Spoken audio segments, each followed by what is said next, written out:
고린도전서 3장 10절에서 15절 같이 읽습니다. 내게 주신 하나님의 은혜를 따라 지혜로운 건축자와 같이 터를 닦아두매 다른 이가 그 위에 세우나 그러나 각각 어떻게 그 위에 세우기를 조심할지니라. 이 닦아둔 것 외에 능히 다른 터를 닦아둘 자가 없으니 이 터는 곧 예수 그리스도라. 만일 누구든지 금이나 은이나 보석이나 나무나 풀이나 집으로 이 터 위에 세우면 각각 공력이 나타날 터인데 그날의 공력을 밝히리니 이는 불로 나타내고 그 불이 각 사람의 공력이 어떠한 것을 시험할 것임이라. 만일 누구든지 그 위에 세운 공력이 그대로 있으면 상을 받고 누구든지 공력이 불타면 해를 받으리니 그러나 자기는 구원을 얻되 불 가운데서 얻은 것 같으리라. 아멘. 할렐루야. 오늘은 상 받는 공력 이렇게 제목을 정하고 함께 은혜 나누기를 원합니다. 우리가 구원받는 것은 오직 예수님의 십자가의 공로를 통해서 구원을 받습니다. 여러분은 예수님께서 십자가에서 나의 죄를 위해서 죽으시고 또 묻히시고 부활하신 예수님이 믿어지십니까? 제가 묻는 것은 믿어지냐고 묻는 거예요. 아니면 믿으려고 노력을 합니까? 어느 쪽입니까, 여러분? 예수님의 십자가의 사건들이 믿어집니까? 아니면 믿으려고 노력을 합니까? 만일에 죄송하지만 예수를 믿으려고 노력하고 있다면 그 사람은 아직도 구원 못 받은 사람입니다. 예수가 믿어져야 됩니다. 내 의지와 상관없이 예수가 믿어져야 되는 거예요. 내가 믿음을 가지려고 노력해가지고 믿는 것은 그건 가짜 믿음이에요. 성경은 말씀합니다. 행위로는 구원을 얻을 수 없다. 로마서 3장 28절에 분명히 말씀해요. 내가 믿으려고 노력해가지고 믿는 예수는 구원 못 받아요. 그건 믿음 아니에요. 기독교의 믿음은 믿어져야 되는 거예요. 목에 칼이 들어와도 총을 대고 너 정말 믿느냐고 물을 때에 믿어지는 사람, 그 사람이 구원을 받는 거죠. 그 구원받는 사람들이 모인 곳이 교회입니다. 교회는 건물이 아니에요. 십자가에서 돌아가신 예수님을 믿는 그 사람들, 믿어지는 그 사람들이 모여서 교회를 이루는 거예요. 고린도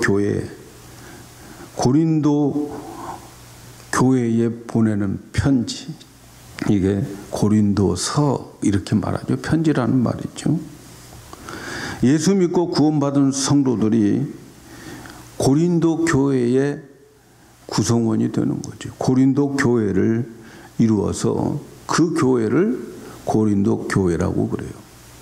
그래서 고린도서의 이 서신을 읽는 사람들은 다 예수가 믿어져서 그래서 그들이 모여서 고린도 교회를 이룬 거죠.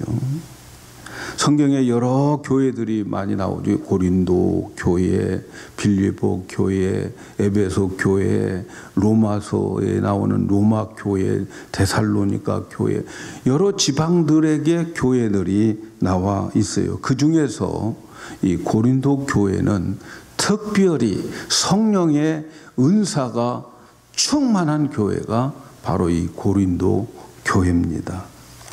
어느 교회보다도 은사가 충만해요. 성령의 은사가 충만해요. 여기에는 예언의 은사, 지식의 은사, 지혜의 은사, 방언의 은사, 방언을 통역하는 은사, 이런 영적인 은사가 많은 영적인 교회였어요. 어느 교회보다도 은사에 대해서 많이 받고 많이 체험한 교회가 고린도 교회입니다. 그런데 영적인 교회, 은사가 충만한 교회, 방언도 열심히 하고 예언도 열심히 하는 그런 교회인데, 바울은 이 교회를 어린 아이와 같은 교회라고 말합니다. 영적인데 어린 아이와 같은 교회다 말합니다. 그 이유는 이 고린도 교회에 분파가 있어서 서로 싸우고 시기하고 하는 그러한 모습이 있어요. 방언도 하고 예언도 하고 병도 고치고 그런 은사들이 많이 나타나는데, 그들의 삶 속에서 보면은 그들의 하는 짓을 보면 어린아이. 그래서 어린아이다 이렇게 말합니다. 이것을 보면은 영적이라고 해서 성숙한 것은 아니죠. 영적이 것이 충만하다고 성숙한 것이 아니에요. 예언을 하고 방언을 하고 뭐 병을 고치는 그러한 은사를 가졌다고 해서 성숙한 것과는 다른 이야기다. 그래서 고린도 교회에 대해서 우리가 읽어보지는 않았지만 3장 1절에 이렇게 말씀, 형제들아 내가 신령한 자들에게 대함과 같이 너희에게 말할 수가 없어서 육신에 속한 자 곧 그리스도 안에서 어린아이들을 대함과 같이 하노라.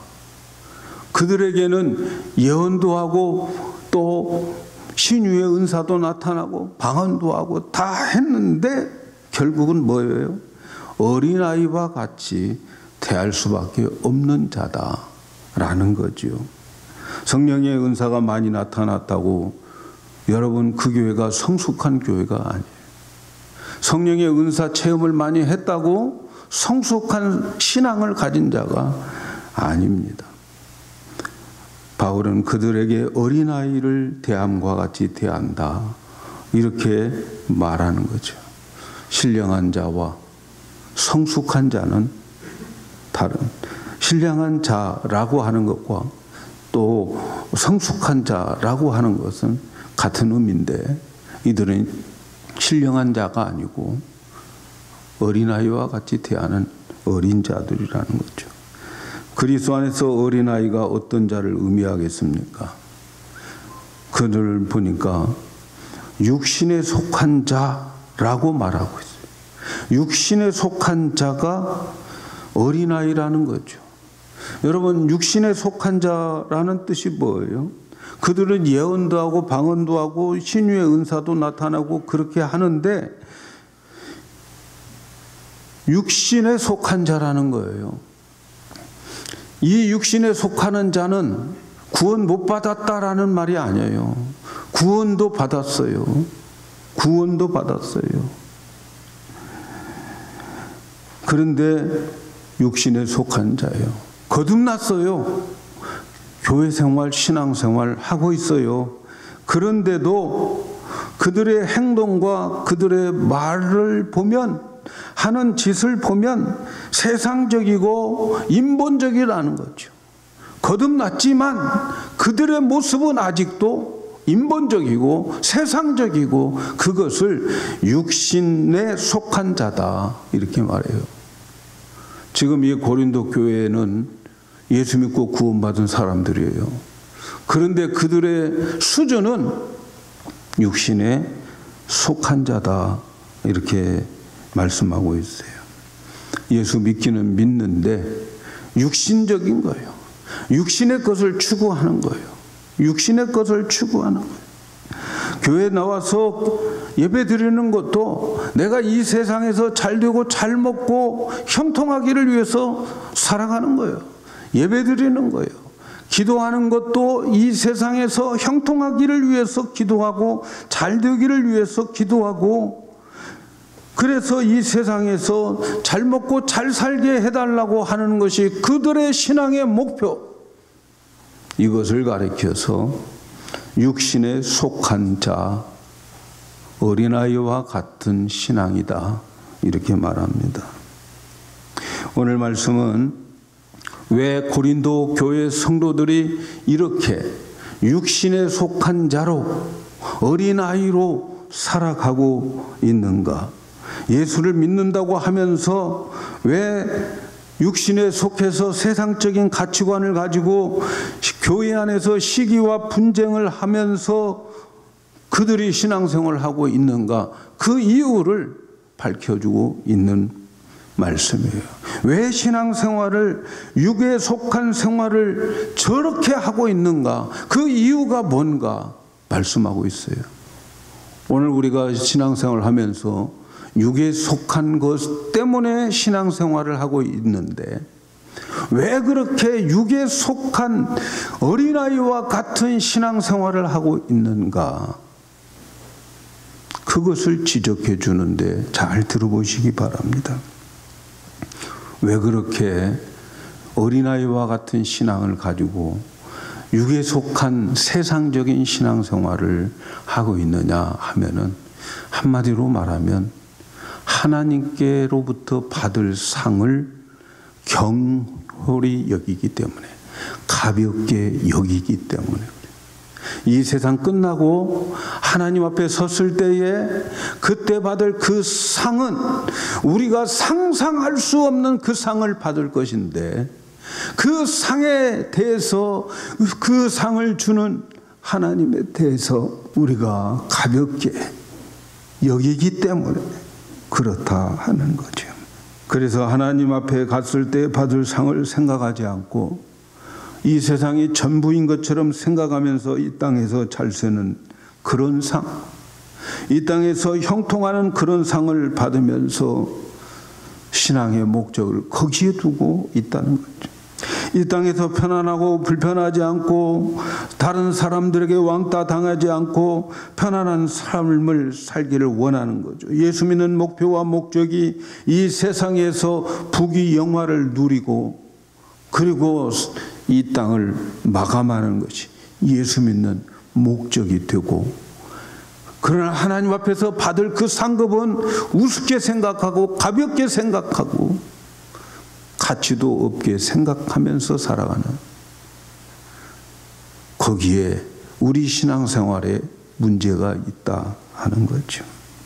하나님의 상을 가볍게 여기고 하나님께 받을 상을 생각하지 않는다면 예수를 믿어도 이 세상의 목표를 두고 세상 것을 위해서 추구하면서 살아가는 것. 그래서 바울은 하나님의 상에 대해서 우리에게 가르쳐주고 그 상은 어떤 자들이 받을 것인가를 깨우쳐 주는 거예요. 솔직히 그렇지 않습니까? 하나님 앞에 받을 그 상이 지난번에 말씀드린 것처럼 내 인생의 보물을 발견한 것처럼 생각된다면 내 인생의 모든 것 다 투자하고도 그 보물을 사게 될 거 아니겠습니까? 오늘 10절에 있는 말씀을 보면 내게 주신 하나님의 은혜를 따라 내가 지혜로운 건축자와 같이 터를 닦아두매 다른 이가 그 위에 세우나 그러나 각각 어떻게 그 위에 세우기를 조심할지니라. 이렇게 말씀해요. 사도들이 닦아놓은 터를 그 위에 교회를 건축해 나간다 하는 거예요. 사도들, 전임자들은 터를 닦아놓는 분들이에요. 우리 교회에 터를 닦아놓으신 분은 원로 목사님인 정창수 목사님이 터를 닦아놨어요. 그 위에 우리는 교회를 또 세워져 나가는. 터는 전임자가 닦아놓는 거죠. 사도들이 닦아놨어요. 그 위에 우리가 교회를 세우는데 그 교회를 각각 세운다는 거죠. 그 터는 어떤 터냐? 예수 그리스도를 통해서 구원을 받는다. 십자가와 부활을 통해서만, 그 예수님을 통해서만 구원을 받는다고 하는 그 터를 사도들이 닦아놨어요.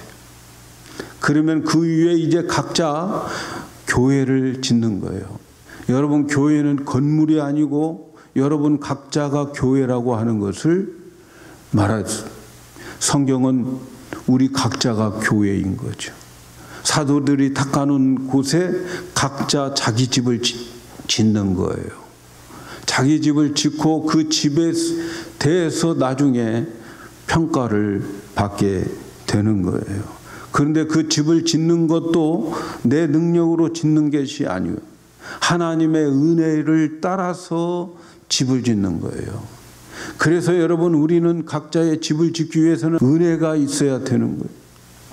은혜를 받고 내 집을 짓는다, 이렇게 말씀합니다. 그래서 우리는 예수를 믿으면 지혜로운 건축자가 돼요. 각자가 지혜로운 건축자가 돼요. 여기에서 지혜로운 건축자라고 하는 말은 숙련된 건축자예요. 세상 말로 말하면 건설 현장 소장과 같은 그러한 자가 우리들이란 말이죠. 지혜로운 건축자. 이것을 어디에다 닦아놓느냐? 닦아놓은 터가 어디냐? 11절에 있는 말씀을 보면 이 닦아둔 것 외에 능히 다른 터를 닦을 자가 없으니 이 터는 곧 예수 그리스도라. 저와 여러분들은 이미 예수 그리스도의 위로 올라와 있어요. 구원받았어요. 이것은 하나님이 하나님의 능력으로 우리를 구원을 선물로 여기로 올려보낸 거예요. 그래서 우리 모두는 다 예수 그리스도 안에 있어요. 예수 그리스도가 우리의 집을 짓는, 각자의 집을 짓는 터예요. 이제는 이 예수 그리스도의 터 위에 여러분 각자가 집을 짓게 되어져 있어요. 그래서 이 터는 곧 예수 그리스도라, 이렇게 말씀하고, 이 닦아둔 것 외에, 여기서 중요한 것은요, 닦아둔 것 외에, 그게 중요한 말이에요.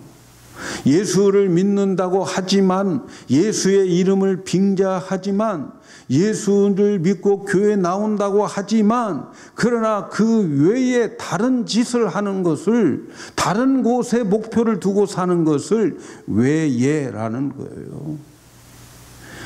여러분, 오늘날 많은 성도들이 교회를 나오지만 교회 나오는 목적이 예수 그리스도 외에 다른 목적을 위해서 나오는 사람들이 많이 있다는 거 여러분 기억하셔야 돼요. 그런 사람이 안 되기를 바랍니다. 그래서 이 예외라고 하는 말은 곁에라는 헬라어예요. 그리스도의 터 곁에 다른 것 세우는 그러한 자들이 많아요. 다른 집을 짓는 자들이 많아요. 우리가 집을 짓는 다른 터는 없어요. 우리는 예수 그리스도 터 위에 집을 짓는 거예요. 예수님이 모퉁이 돌이 되고 그 위에 연결돼서 우리는 자기 집을 지어가는 거죠. 예수 믿으면서 이 세상의 것을 추구하고 이 세상의 영화, 부귀, 이것을 목표로 살아가고 예수님을 빙자하고 예수님을 빌려서 그렇게 살아간다면 그리스도 터 외에, 그리스도 곁에 다른 것을, 다른 터에다가 집을 짓고 있는 자들이에요. 그래서 우리는 조심해야 됩니다. 우리는 예수 그리스도 터 위에 올라가는 집을 짓는 자들이에요. 그런데 문제는 조심하라는 거예요. 10절에 조심하라. 왜냐하면 우리 똑같은 시간에 지금 예배 드립니다. 똑같은 시간에 어떤 일을 함께 봉사합니다. 다 집을 짓는 시간들이에요. 시간은 똑같습니다. 그런데 집을 짓는 자재를 달라요. 어떤 사람은 금이나 은이나 보석으로 짓고, 어떤 사람은 나무나 풀이나 집으로 집을 짓더라. 건축 자재가 달라요. 12절에 있는 말씀을 보세요. 만일 누구든지 금이나 은이나 보석이나 나무나 풀이나 집으로 이 터 위에 세우면, 우리 모두는 지금 그리스도의 터 위에, 어떤 사람은 금은 보석으로, 어떤 사람은 나무나 풀이나 집으로 집을 짓게 됩니다. 재료가 달라요. 금은 보석, 나무 풀집 달라요. 하나는 금은 보석은 불변이죠. 없어지지 않죠. 뜨거운 불이 와도 없어지지 않죠. 녹아도 금은 금이죠. 불변된 것 가지고 집을 짓는 자가 있고, 나무나 풀이나 집으로 지은 자들은 말라지고 소멸되고 없어지고 또 갈아야 되고 그렇게 되는 재료들이죠. 그래서 이 그리스도 터 위에서 금은 보석으로 집을 짓는다라고 하는 것은 견고한 집을 짓고 없어지지 않는 집을 짓는 거예요. 이 집을 짓는데 정말 피와 땀과 눈물과 많은 헌신이 여기에 있어서 조금씩 아무리 많이 져도 표시도 나지 않는 그런 집인 것 같아요. 그런데 나무나 풀이나 집은 얼마든지 많이 있잖아요. 나가면 다 거둘 수 있고 자연적으로 그냥 자라가지고 커 있는 그런 것들 꺾어다가 갖다가 집을 지면 얼마든지 크게 질 수도 있고 빨리 질 수도 있고 그런 집도 있다는 말이죠. 재료도 많아요. 지을 재료도. 그런데 금은 보석으로 짓는 게 뭘까요? 여러분, 금은 보석으로 집을 짓는다고 하는 말씀이 뭐예요? 하나님의 말씀을 가르치고 하나님의 말씀을 정금보다도 귀하게 여기면서 그 말씀을 붙잡고, 그래서 그 말씀을 순전한 마음으로 받고 100% 순금처럼 예수님 앞에서 순전한 믿음을 보여드리면서 그 믿음으로 집을 짓는 것, 금으로 짓는 집이에요. 정말 순수하게 믿음으로, 인간적인 어떤 생각 들어가지 않는 하나님의 말씀 그대로 집을 짓는 것. 세상 사람들이 볼 때는 눈에 띄지도 않아요. 보이지도 않는 집. 있으나 마나 하는 그런 것 같은데 그런 집 금으로 짓고 있어요. 헌신된 마음으로 집을 짓는 그러한 마음. 보물이 있는 곳에 마음이 있다고 그러잖아요. 정말 주님 앞에 헌신된 마음, 깨끗한 믿음, 헌신된 마음, 그 마음으로 주님을 섬기는 것, 보석, 금은 보석으로 섬긴다는 것과 같은 거죠. 금은 보석은 세상에서도 귀하게 구별된 삶을 살아가는 성도들의 삶이 금은 보석으로 짓는 거예요. 세상에서. 세상 사람들과 달리 모두 가는 그 길 말고 좁은 길 가면서, 그래서 하나님의 말씀 때문에 세상 것 손해보고 세상 것 잃어버리고 세상 명예 손해보고 그렇게 하나님의 그 거룩함을 지키면서 살아가는 자들, 오직 성경을 따라서 말씀을 따라서 살려고 하는 사람들, 이런 사람들은 금은 보석으로 집을 짓는 것이고, 그래서 금은 보석은 순전한 믿음, 헌신된 마음, 거룩한 삶, 이러한 모습으로 우리가 신앙생활을 하는 것이 금은 보석으로 자기 집을 짓는 거예요. 그런가 하면 나무나 집이나 풀을 당시 사람들이 좋아하는 것들, 세상에서 유행하는 것들, 자기가 좋아하는 철학, 자기 생각, 말씀이 아닌 다른 것 가지고서 집을 짓는 자들, 이런 자들을 나무나 풀이나 집으로 집을 짓는 자들이 세상적인 눈으로 보면 커 보여요. 세상적인 눈으로 보면 많아 보여요. 많아요, 실제로. 금이나 은으로 지은 집은 숫자도 적고 모이는 사람도 별로 많지도 않고 뭐 그래요. 그러나 나무나 풀이나 집으로 세상 것 아무거나 갖다가 세상과 적당히 조화시켜 가지고 세상 사람들도 적당히 좋아하게 만드는 환경을 만들어 가지고 그렇게 집을 지으면 얼마든지 크게 지을 수도 있고 얼마든지 세상 사람들이 취미 삼아 그냥 관심을 가지고 사람 만나러 올 수 있어요. 그런 교회들이 많습니다. 세상 사람들이 와도 별로 달라 보이지 않는 교회. 그래서 세상 사람들 하는 그대로 교회에 와서 생활해도 하나도 불편함이 없는 그런 교회들, 취미로 삼아 다닐 수 있는 교회. 하나쯤은 종교를 가져야 되기 때문에 나도 이 종교를 이왕이면 여기에 몸담고 종교생활 해야 되겠다 하는 교회들. 적당하게 혼합되어서 세상에 잘 적응하도록 비율을 맞추는 그러한 교회. 거룩성이 없어지는 교회.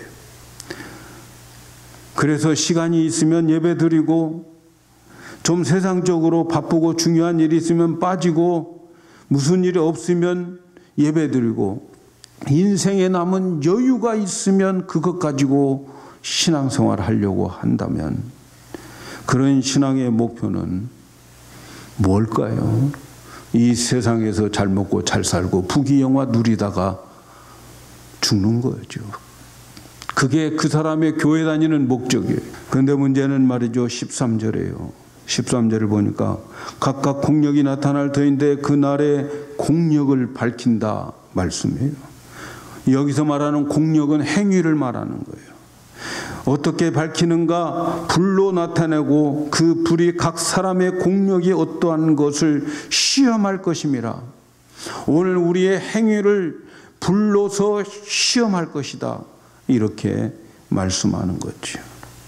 공력이라고 하는 말은 이것은 일이라고도 말할 수 있고 업적이라고도 할 수 있고 행위라고도 할 수 있고 어떤 결과라고도 말씀할 수 있어요. 각각 공력이 나타난다 말씀합니다. 내가 지금 집을 지었는데 이제 그 집에 대해서 준공검사를 할 때가 있고 그 집을 테스트할 때가 있다 하는 거죠. 언제라고 합니까? 각각 공력이 나타날 터인데 그날이 언제일까요, 여러분? 이 세상에서 살아가는 날이 아니에요. 주님 앞에 서는 그날, 주님 앞에 가서 심판받는 그날에 다시는 새로 재건축할 수 없는 그날에 우리의 공력이 시험을 받게 된다는 거죠. 그날은 부수고 다시 지을 수 없는 날이에요. 다시 기회가 돌아오지 않는 날이에요. 그날의 공적을 어떻게 밝힌다고 합니까?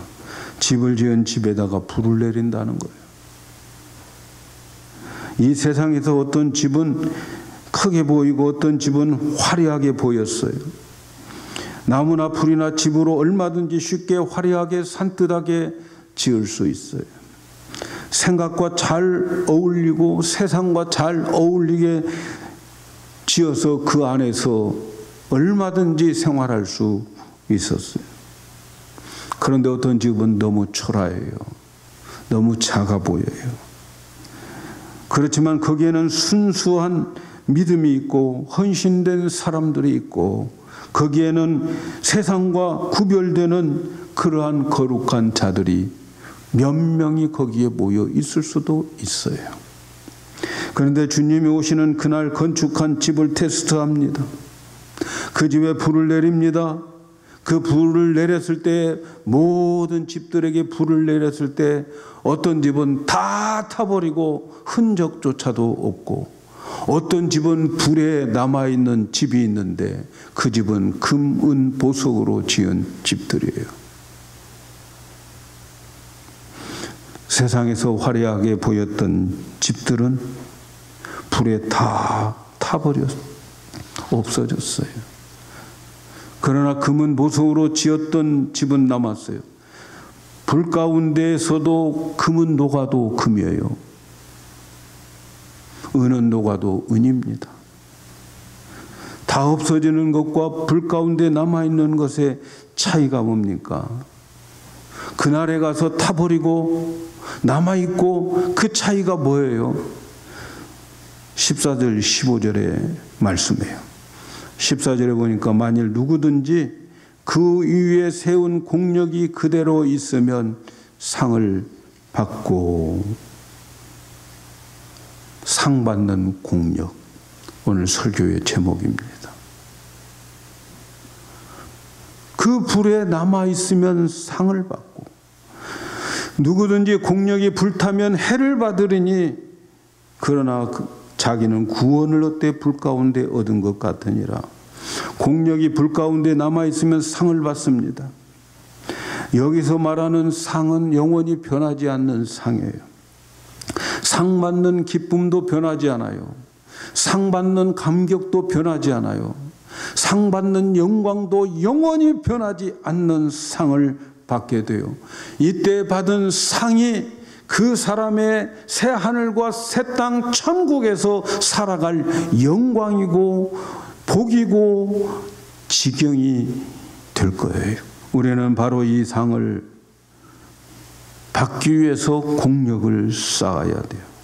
이 상 받는 공력은 예수님에 대한 순전한 믿음을 가지셔야 돼요. 믿음으로 사셔야 돼요. 헌신된 마음, 주님 앞에 나에 있는 것 정성을 다해서 내 마음과 내 몸과 내 물질을 헌신을 다해서 드려지는 그런 자들, 그리고 세상과 구별된 삶을 살아가면서 세상 사람들은 그 길로 간다 할지라도 나는 이 길로 이곳을 향해서 외롭지만 왕따를 당하지만 이 길을 가는 자들, 그때 가서는 받는 그 상, 불 가운데서 견뎌져 받는 그 상은 말할 수 없는, 상상할 수 없는 그러한 상을 받게 됩니다. 적당히 신앙생활을 하면서 인생의 여유로 신앙생활을 하고 아무 일 없을 때 예배드리고 세상 것 추구하며 예수를 뒷전으로 모시면서 신앙생활을 하는 자들은 나무나 풀이나 집으로 지은 자기 집처럼 그 땅에 가서는 허무할 거예요. 평범할 때는 문제가 없어요. 오늘날 우리가 이 세상을 살아갈 때 평범할 때 문제 없습니다, 여러분. 불시험을 한번 당해봐야 돼요.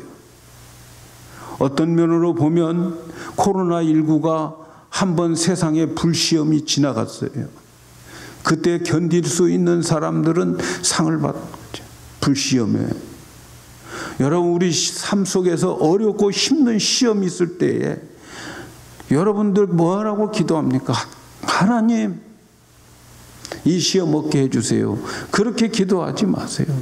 그 시험이 있고 그 시험을 잘 통과하게 해달라고 기도하셔야지.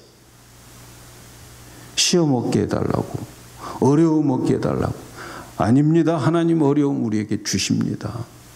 그리고 그것을 통과해서, 불시험 통과해서 금은 보석으로 만들어가는 거예요.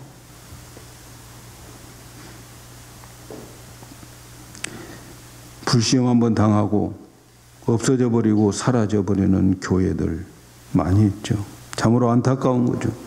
그렇다고 집이 다 타버렸고 또 재가 되어져 있는데 그러면 그 사람 지옥 가느냐? 지옥 안 갑니다, 여러분. 지옥 안 가요. 걱정하지 마세요. 지옥은 안 가니까. 네. 왜 지옥을 안 갑니까? 우리가 집 짓는 터가 그리스도 위에 집을 짓기 때문에 그래요. 이미 구원받은 사람들이 집 짓는 거예요. 그래서 내가 지은 집이 다 타버려도 구원받아요. 구원받아. 오늘 말씀 보세요. 15절에 보니까 누구든지 공력이 불에 타면 해를 받으리니 그러나 자기는 구원을 어때? 불 가운데서 얻는 구원을 받는다. 구원 받아요. 우리 예수 믿으면 천국에 갑니다. 그것은 우리의 뜻도 아니고 하나님의 은혜로 그렇게 되어지는 거예요. 구원 받습니다. 그런데 뭐라고 그래요? 해를 받으리. 그리고 불 가운데서 얻는 것 같다. 이렇게 받아요. 해가 뭔지, 천국에서 해를 받으면 뭘까? 몰라요. 누구도 몰라요. 그러나 천국에서 분명히 손해볼 것입니다. 천국에 가서 이 세상에서 똑같이 신앙생활하고 또 봉사도 같이 하고 뭐 남이 하는 거 같이 따라서 참여해서 이렇게 했어요. 그러나 그 사람 그것이 나무나 집이나 풀로 목표가 다르게 졌기 때문에 다 없어져도 구원은 받는데 해를 받아요. 저는 그 해가 뭔지 우리에게 설명을 해도 이해할 수 없었을 거예요. 그러나 분명한 것은 그 해 받기 싫어요. 천국에 가서 왜 해를 받아요? 상을 받아야지. 그런데 말이죠. 구원 받기는 받는데 불 가운데에서 받는 구원이다. 이렇게 말해요. 집에서 잠을 자고 있는데 나도 모르는 사이에 불이 났어요. 우리 집에. 불이 나가지고 불이야 해서 보니까 정말 나갈 수가 없는 그러한 환경이에요. 그런데 불 가운데 뛰쳐나가야 구원을 받을 것 같아요. 살아날 것 같아요. 불이야! 그 뜨거운 불을 헤치고 어떻게 가까스로 나왔어요. 그는 뭐 자다가 나왔기 때문에 옷도 속옷 입고 나왔을 것이고 그 속옷도 나오면서 다 타버렸을 것이고 얼굴도 그을리고 손도 그을리고 그래서 불이야 해서 그 불 가운데서 안 죽고 밖으로 나왔는데 나와서 보니까 불 구경하는 사람들이 수두룩하게 구경하고 있어요. 그때의 그 모습, 그것이 불 가운데에서 얻는 구원. 사랑하는 여러분, 우리는 그런 불 가운데서 얻는 구원 받지 맙시다. 그런 구원 받지 맙시다. 천국에 가면 무슨 상이 있나? 1등상, 2등상, 뭐 아차상 이런 것이 있다면 그게 무슨 천국이냐? 여러분, 그런데 예수님은 천국에 상이 있다고 여러 군데에서 말씀하고 계세요. 예수님이 말씀하시죠. 사람들이 천국에 가면 이 상에 대한 차등이 없을 것이다 라고 하는 것을 포도원 밭의 비유를 말하죠. 아침에 일찍 와서 일하는 사람, 또 뭐 12시에, 3시에, 뭐 9시에 마지막 1시간 남겨놓고 일하는 사람 다 포도원에 와서 일하는데 포도원 주인이 품삯을 줄 때 보니까 1시간 일한 사람부터 주는 거예요. 보니까 1시간 일했어도 하루 품삯을 주더라. 아침에 일찍부터 와서 일한 사람에게 나는 더 많이 줄 줄 알았는데 한 데나리온 똑같이 주더라. 봐라, 천국은 일찍 오나 늦게 오나 다 똑같이 받는 상급이다 라고 말하는 사람들은 한참 착각하는 거예요. 성경을 잘못 보는 거예요. 그 성경은 그런 비유가 아니에요. 그 앞에 베드로가 부자 사람이 와서 어떻게 영생 얻습니까? 물을 때에 율법 지키냐? 예, 지킵니다. 그러면 너게 한 가지 부족한 게 있는데 네 재산 다 팔아서 가난한 사람 도와주고 하늘에 적금하고 그리고 나를 따르라고 할 때에 심각하게 얼굴에 표정을 지으면서 가고 있었어요. 그 모습을 보면서 베드로가 잘난 체한 거예요. 예수님, 주여 우리는 다 버리고 주님을 따랐습니다. 우리에게 하늘의 상급이 크지요? 예수님은 그때에 처음 된 자가 나중되고 나중된 자가 먼저 된다라고 하는 말씀을 하시고 거기에 대한 비유로 20장에서 마태복음 20장에서 말씀하는 거예요. 거기에서 말씀하는 것은 뭐냐면 품삯을 주는 주인은 풍성하게 주시는 주인이다. 너의 공로 다 버리고 따랐다고 하는 그 공로의식 버려라 라고 하는 의미에서 그 비유를 말씀하신 거예요. 그래서 그 비유의 마지막에 뭐라? 처음 된 자가 나중되고 나중된 자가 먼저 된다. 그 말씀을 하시는 거예요. 여러분 절대로 그 말씀이 공의로운 하나님께서 똑같이 일률적으로 상을 주실 것이다. 이렇게 생각하면 엄청난 착각입니다. 여러분 공의의 하나님께서 목숨 걸고 복음 전하다 죽은 사람과 예수님 돌아가실 때 그 옆에서 잠깐 예수님 영접하고 죽은 사람을 똑같이 대접하시면 그 하나님 공의의 하나님이겠습니까? 절대로 아니죠. 착각하지 마셔야 되고 혼동하지 마시기를 바랍니다.